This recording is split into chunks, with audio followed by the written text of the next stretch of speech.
Friends, ದೆಹಲಿಯಲ್ಲಿ ಇವತ್ತು ಒಂದು ಭೀಕರ ಘಟನೆ ನಡೆದು 13 ಜನ ಸಾವನ್ನಪ್ಪಿದ್ದಾರೆ. ಖಂಡಿತ ತುಂಬ ದಿನಗಳ ನಂತರ ದೆಹಲಿಯಲ್ಲಿ ಈ ಥರ ಒಂದು ಘನಘೋರ ಘಟನೆ ನಡೆದಿದೆ. ತುಂಬ ತಲೆ ತಗ್ಗಿಸುವ ವಿಚಾರ. ನಿಜವಾಗ್ಲೂ ನಮ್ಮ ಭದ್ರತಾ ವೈಫಲ್ಯ ಎದ್ದು ಕಾಣ್ತಿದೆ. ಮಾತ್ರ ಅಲ್ಲ, ನಮ್ಮ ಗುಪ್ತಚರ ಇಲಾಖೆ ಏನು ಮಾಡ್ತಾಯಿದೆ ಅಂತ ಖಂಡಿತ ನಮಗೆ ಬೇಜಾರಾಗ್ತಾಯಿದೆ. ಫ್ರೆಂಡ್ಸ್, ಹಾಗಾದರೆ ಈ ಘಟನೆ ಎಲ್ಲಿ ನಡೀತು, ಎಷ್ಟೊತ್ತಿಗೆ ನಡೀತು, ಇದರಿಂದ ಯಾರಿದ್ದಾರೆ ಬನ್ನಿ ನೋಡೋಣ. ಈ ಘಟನೆ ದೆಹಲಿಯಲ್ಲಿ ಸುಮಾರು 7 ಗಂಟೆ ಅಷ್ಟೊತ್ತಿಗೆ ನಡೆದಿದೆ. ದೆಹಲಿಯ ರೆಡ್ ಫೋರ್ಟ್ ಬಳಿ ಇರೋ ಮೆಟ್ರೋ ಸ್ಟೇಷನ್ನ ಗೇಟ್ ನಂಬರ್ 1 ಬಳಿ ಅನುಮಾನಾಸ್ಪದವಾಗಿ ತಿರುಗಾಡ್ತಾ ಇದ್ದ I-20 ಕಾರ್ ಬ್ಲಾಸ್ಟ್ ಆಗಿದೆ.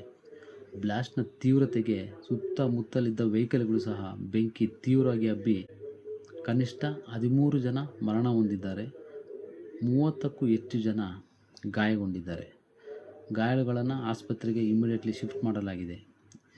ಘಟನೆಗೆ ಸಂಬಂಧಿಸಿದಂತೆ 2 ಜನ ಶಂಕಿತರನ್ನು ಪೊಲೀಸರು ವಶಕ್ಕೆ ಪಡೆದಿದ್ದಾರೆ. ನಿಜವಾಗ್ಲೂ ಇದೊಂದು ತಲೆ ತಗ್ಗಿಸೋ ಘಟನೆ. ನಮ್ಮ ಭದ್ರತಾ ವೈಫಲ್ಯ ಎದ್ದು ಕಾಣ್ತಾ ಇದೆ. ಈ ಘಟನೆಗೆ ಸಂಬಂಧಪಟ್ಟಂತೆ ಅರವಿಂದ್ ಕೇಜ್ರಿವಾಲ್ ಅವರು ಟ್ವೀಟ್ ಮಾಡಿ ಇದು ಒಂದು ಅತ್ಯಂತ ಖಂಡನೀಯ ಘಟನೆ ಅಂತ ಹೇಳಿದ್ದಾರೆ. ಮಾತ್ರ ಅಲ್ಲ, ಗೃಹ ಸಚಿವ ಅಮಿತ್ ಶಾ ರವರು ಸಹ ಈ ಘಟನೆಗೆ ತೀವ್ರ ಖಂಡನೆ ವ್ಯಕ್ತಪಡಿಸಿದ್ದು, ಈ ಘಟನೆಗೆ ಯಾರೇ ಹೊಣೆಗಾರರಾಗಿದ್ದರೂ ಅವ್ರನ್ನ ಬಿಡೋದಿಲ್ಲ ಅಂತ ಹೇಳಿದ್ದಾರೆ. ನೋಡಬೇಕು ಮುಂದೆ ಇದಕ್ಕೆ ಸಂಬಂಧಪಟ್ಟಂತೆ ಏನೇನು ಬೆಳವಣಿಗೆಗಳು ಆಗ್ತವೆ ಅಂತ ನೋಡೋಣ.